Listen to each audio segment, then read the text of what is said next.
नमस्कार, स्वागत है आपका द फोर्थ स्टेट यूट्यूब मंच पर। मेरा नाम है रविंद्र सिंह शोरन और मेरे साथ आप देख पा रहे हैं देश के जाने-माने वरिष्ठ पत्रकार विजय विद्रोही जी है। विजय जी को किसी परिचय की ज़रूरत नहीं है, लेकिन फिर भी बता दूँ कि बहुत लंबे समय का अनुभव है, अलग-अलग चैनल्स में काम किया है और देश में बहुत बड़ी-बड़ी कई खबरें इनके नाम शुमार की जाएँगी जब भी हम लोग पत्रकारिता का ज़िक्र करेंगे और बहुत अच्छा एनालिसिस इनका होता है। अब आप अलग-अलग चैनल्स पर इनको देख सकते हैं, गेस्ट के तौर पर, एक्सपर्ट के तौर पर अपनी सेवाएँ देते हैं और एबीपी समेत कई बड़े चैनलों में इन्होंने काम किया।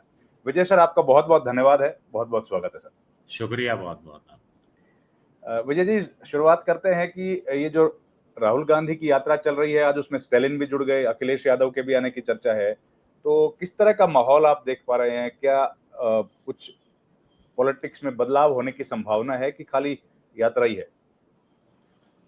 देखिए, राहुल गांधी का तो जो इरादा है उसको देखकर तो दुष्यंत कुमार का शेर याद आता है कि सिर्फ हंगामा खड़ा करना मेरा मकसद नहीं, मेरी कोशिश है कि सूरत बदलनी चाहिए। क्या और बात! वाकई में वो सूरत बदलने की कोशिश करते हुए दिख रहे हैं। अब उसमें पार्टी के बुजुर्ग नेताओं का पहले सहयोग नहीं मिलता रहा था, अब उन्होंने बुजुर्गों से उम्मीद भी शायद मुझे लगता है छोड़ दी है।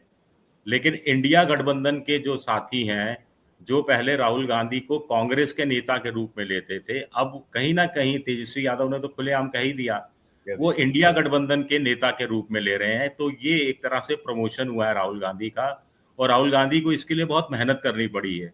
कन्याकुमारी से श्रीनगर तक जाना पड़ा, फिर मणिपुर से गुजरात तक जाना पड़ा और अब हम कई दिन से देख रहे हैं कि वो ये यात्रा कर रहे हैं, वोट अधिकार यात्रा है। मुझे लगता है कि 2 चीज़ें राहुल गांधी को सूट करती हैं। एक, जिस मुद्दे को संविधान के साथ जोड़कर वो उठाते हैं, वो कहीं चल जाता है और दूसरा, जनता के बीच में जाना, टी-शर्ट, व्हाइट टी-शर्ट ट्रेडमार्क हो गया, मोटरसाइकिल पर बैठना, मखाने के खेतों में उतर जाना, धान के खेतों में धान बोने की कोशिश करना, मुखर्जी नगर में, दिल्ली में आईएएस के जो पढ़ाई कर रहे होते हैं, उन छात्रों के बीच में चले जाना। मतलब ये तमाम चीज़ें, ये ऑप्टिक्स है, ये नैरेटिव बनाने की कोशिश है। आप इसको पॉलिटिकल ड्रामा कह सकते हैं, आप इसको मोदी की एक तरह की नकल कह सकते हैं, लेकिन फिर वो कहावत है कि in Rome do as Romans do. तो बिल्कुल। आपको जब मुकाबला करना है ऐसे आदमी से जो इसका पीएचडी होल्डर है, तो बिल्कुल, तो आप कम से कम डिप्लोमाधारी तो होने ही चाहिए ना। सही बात। आपने एक बड़ी इंटरेस्टिंग बात अभी थोड़ी देर पहले बोली थी कि मोटरसाइकिल पे क्यों जा रहे हैं? उसका भी एक आपने बड़ा इंटरेस्टिंग फैक्ट दिया था, वो थोड़ा-सा बता दीजिए हमारे दर्शकों को सर। देखिए, पहली बात तो ये है कि राहुल गांधी इन दिनों वो काम कर रहे हैं जो मोदी जी नहीं कर सकते। प्राइम मिनिस्टर बनने के कारण, प्रोटोकॉल के कारण या जो भी है, एक 75 साल की उम्र है, एक 55 साल की उम्र है। अब मोटरसाइकिल क्या युवाओं से जुड़ा हुआ है, यूथ से। और आमतौर पे 18 से 40 के बीच का योगेंद्र यादव का भी विश्लेषण सुनिए।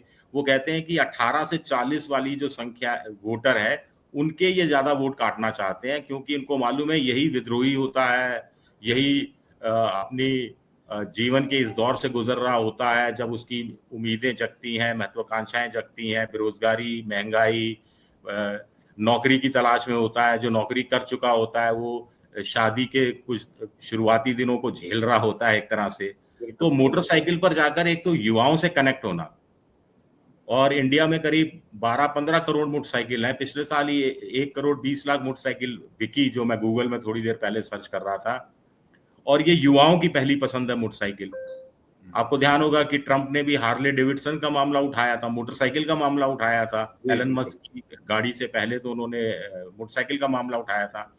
तो कहीं न कहीं ये कनेक्ट करने की तरीका है, ऑप्टिक्स है कि आप हेलमेट पहने हुए हैं, हेलमेट भी पहन कर गए, नहीं तो गोदी-मोदी मीडिया वालों को यही मिल जाता कि चालान क्यों नहीं कटा, चालान क्यों नहीं कटा।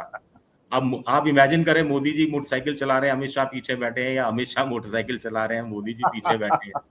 या शायद आपने ही पहले कहा था कि मनोहर लाल खट्टर, मोदी ने ही कहा था कि मनोहर लाल खट्टर के साथ मैं मोटरसाइकिल पे घूमता था। उन्होंने कहा था। तो मुझे लगता है ये युवा वोटरों के बीच में जाने की कोशिश है, उनका ध्यान आकर्षित करने की कोशिश है और इस बहाने अपनी उपस्थिति भी जताने की, मतलब कोई मौका नहीं छोड़ रहे। वो रोड शो भी कर रहे हैं, रैली भी कर रहे हैं, प्रियंका गांधी भी साथ है, दूसरे इंडिया पॉलिटिकल फ्रंट के नेता भी साथ आने के लिए इस कारण भी मजबूर हुए हैं क्योंकि आज जो बिहार झेल रहा है एसआईआर के नाम पर, कल उनके राज्य को झेलना है। तो शायद ये जो होता है ना कि तैयारी कर लें, प्री एग्ज़ाम है, तो देख लें जाकर कि कैसे हो रहा है। उस तरफ भी ये चीजें मोटरसाइकिल के जरिए बहुत मैसेज दूर तक जाने की कोशिश कर रहे हैं राहुल गांधी। तो विजय जी, अब देखिए, ये तो बिहार में इलेक्शन है तो वहां तो खूब चर्चा इस बात की है, या आसाम बंगाल में इलेक्शन आने वाला है। आपका जो स्टेट है वहां पर चुनाव हो चुका है, कम से कम 3 साल तक इलेक्शन नहीं है, वहां पर भी इस मसले की सुगबुगाहट सुनने को मिल रही है। एक दो सीट तो आपकी यहाँ अभी भी बहुत चर्चा में है, जयपुर ग्रामीण और इस तरह की। तो वहां पर आम जनता में आप वॉक करते हैं या लोगों से मिलते हैं, तो ये चर्चा है क्या? हाँ, देखिए, मैं बहुत जनता के बीच में जाता हूँ, ई-रिक्शा में ही घूमता हूँ, शाम को भी घूमने जाता हूँ, तो जो बुजुर्ग लोग बैठे होते हैं या नौजवान दौड़ लगा रहे होते हैं, मैं उनकी बातें सुनता हुआ चलता हूँ। तो आमतौर पर वो चर्चा इस बात की करते हैं, और आमतौर पर लोग कहते हैं भई पहले यकीन नहीं करते थे कांग्रेस के आरोपों पर, विपक्ष के आरोपों पर।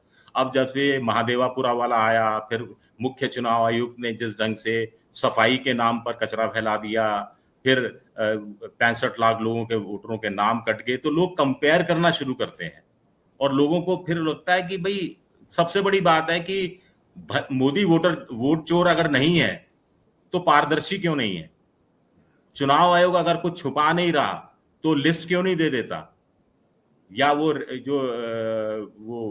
रीडेबल मशीन वाला जो है, वो वाली लिस्ट क्यों नहीं दे देता? सीसीटीवी की फुटेज क्यों हटा देता है? छोटे-छोटे होटलों में इतने लंबे समय तक सीसीटीवी की फुटेज रखी जाती है। मैं एबीपी न्यूज़ में था, हमारे यहाँ जो रिकॉर्डिंग जो प्रोग्राम्स की इतने समय तक रखी जाती थी, और चुनाव आयोग के पास पैसे की भी कमी नहीं है, तो लोगों में शक पैदा हो रहा है, सवाल उठ रहे हैं और सवालों के जवाब चाहते हैं। अब जब से लोगों ने सवाल करने शुरू किए हैं, तब से मुझे लगता है मोदी जी की परेशानी बढ़ी है। ऑपरेशन पुलवामा में कोई सवाल नहीं उठा था। जो कांग्रेस ने भद्दे तरीके से सवाल उठाए थे, उनको मुंह तोड़ जवाब मिल गया था। इस बार कांग्रेस ने भी बड़े चालाकी से सवाल उठाए, और जनता में भी यही सवाल है, यही सवाल एसआईआर को लेकर उठ रहे हैं। चूंकि राजस्थान और दूसरे राज्यों को भी इस दौर से गुजरना है, तो बहुत से लोग बात करते दिखते हैं कि साहब कागज पूरे हैं या नहीं, या कागज में कोई कमी रह गई तो अभी से पूरा कर लें, बाद में कहीं दिक्कत ना आ जाए। और फिर एक और चीज है जो राहुल गांधी, प्रियंका गांधी, बाकी लोगों ने जोड़ दी है, कि अगर वोटर लिस्ट में नाम नहीं होगा तो आप शायद नागरिक भी संदिग्ध हो जाओगे, आपको सोशल सिक्योरिटी नेटवर्क से हटा दिया जाएगा। ये गलत बात हो सकती है या सही बात हो सकती है, मुझे नहीं मालूम, या सरकार का क्या मंशा क्या है हमें नहीं पता, लेकिन इसका जवाब तो सरकार को ही देना है, और सरकार खामोश नजर आती है। अब मैं आपको एक छोटा सा उदाहरण देता हूं, आधार को लेकर सुप्रीम कोर्ट कहता है कि 65 लाख में से जो पीड़ित पक्ष है उसका आधार अनिवार्य किया जाए, चुनाव आयोग मान लेता है। फिर सुप्रीम कोर्ट कहता है कि भाई हम आपसे आग्रह करते हैं कि 7.24 करोड़ लोगों का भी आधार कर लिया जाए, आप ही का काम आसान होगा। इस पर चुनाव आयोग का वकील साहब जो कहते हैं कि देखिए कोई नहीं छूटेगा, हम आपको गारंटी देते हैं कोई एलिजिबल वोटर छूटेगा नहीं। फिर एलिजिबल कह के वो बीएलओ कहते हैं कि साहब लिखित में आदेश नहीं है, वर्बल आदेश कैसे मान लें। और बीजेपी के नेता बयान देते हैं कि सुप्रीम कोर्ट ने ऐसा कुछ कहा ही नहीं है। बिल्कुल। तो कितना गड़बड़ झाला है ये, किसके उसमें जा रहा है। मैं योगेंद्र यादव का कल इंडियन एक्सप्रेस में शायद लेख पढ़ रहा था, जिसमें वो आशंका व्यक्त कर रहे हैं कि 1-1.5 करोड़ वोटर लिस्ट में से नाम गायब हो जाएंगे, 1-1.5 करोड़ के। तो वो जनता सड़क पर आएगी, बवाल करेगी, और उनको गरमा तो राहुल गांधी ने दिया ही है। तो मुझे तो लगता है राहुल गांधी अगर ये सोच रहे हैं कि 31 या 1 को यात्रा समापन करके दिल्ली कूच करेंगे, तो दिक्कत आएगी दिल्ली कूच करने में, वहीं रहना पड़ेगा उनको।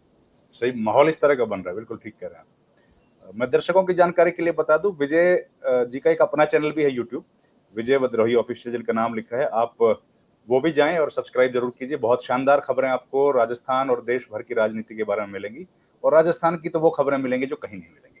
तो आप जरूर देखिए उस चैनल को भी, और देश भर की खबरों के आकलन के लिए भी विजय जी के चैनल को आप फॉलो कीजिए, लाइक कीजिए और सब्सक्राइब भी कीजिए। विजय भाई, अब दूसरी अगर दिशा में अब हम चलें, तो जो वन तारा